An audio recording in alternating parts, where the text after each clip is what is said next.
let's talk about that feeling. You know the one. That deep, kind of unsettling anxiety a lot of us have about artificial intelligence. Well, today, we're going to get to the very bottom of that feeling. And in the process, I think we're going to uncover something pretty surprising about how we've all been taught to see ourselves. Okay, let's just jump right in. This feeling, it's about more than just worrying about your job, right? For so many of us, it feels like AI is challenging our fundamental value as human beings. It hits right at our core. So why? Why does a machine make us feel this way? Well, according to experts like Dr. Rumman Chowdhury, the source of all this anxiety isn't actually the technology itself. Nope, it's our deep, almost unconscious connection between this idea of intelligence and our own self-worth. To really get this, we've got to go back, way back. We need to see how we even came up with this definition of intelligence in the first place, because I promise you, its origins are probably not what you think. So get this. Our whole modern idea of intelligence, it wasn't born from some noble quest to understand human potential. As you can see here, it was actually forged in a fire of the Industrial Revolution for one specific reason, to figure out how much a person was worth to the economy. From Alfred Binet's first tests designed to sort students for factory jobs, right up to the SATs today, the goal has always been about sorting people for the workforce. And that gives us what we can call productivity intelligence. You have to understand, this isn't a measure of you. It's a framework, a social construct, built to categorize us based on how useful we are to the economy. It was a tool for an industrial age. And this is the real reason AI feels so personal, so threatening. When you hear the leaders of the tech world define AI's goal as automating all tasks of economic value, what they're saying is, we're building a machine to perfectly replicate the only definition of intelligence we've been taught to value in ourselves for more than a century. No wonder we're anxious. But what if that definition of intelligence is just fundamentally incomplete?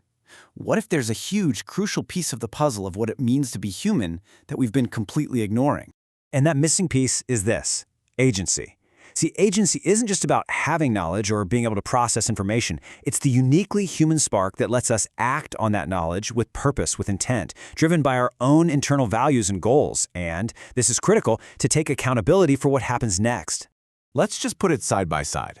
Look, current AI has incredible amounts of knowledge. It's a master at matching patterns and spitting out a probable answer. But it doesn't have that internal drive, those values, or that sense of accountability that defines human agency. And AI is a tool for productivity. We, on the other hand, have the capacity for true mastery. Okay, now here's the big reveal. This obsession with productivity over agency, it's not just an AI problem. It's actually a mirror, and it's reflecting a massive flaw in how we educate ourselves and how we educate our kids. I mean, think about it.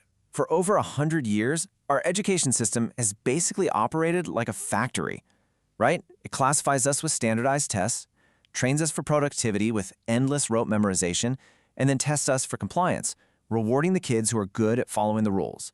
And the whole point of the assembly line? To output workers for the economy. So what's the real danger here?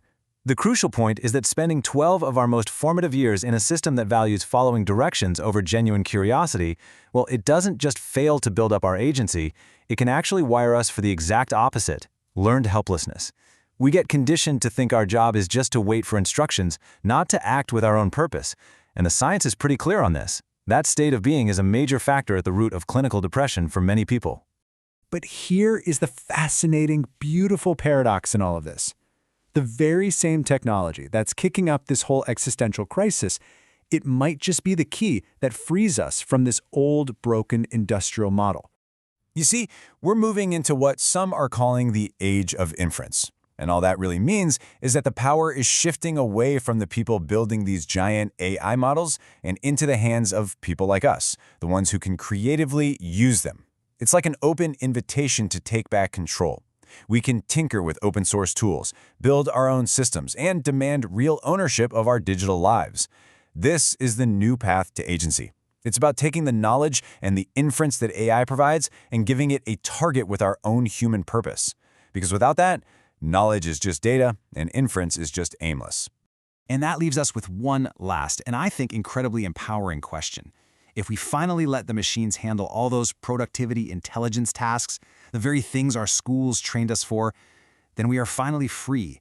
maybe even forced, to rediscover what actually makes us human: our unique, our intentional, our accountable agency. The question isn't how do we compete with AI anymore.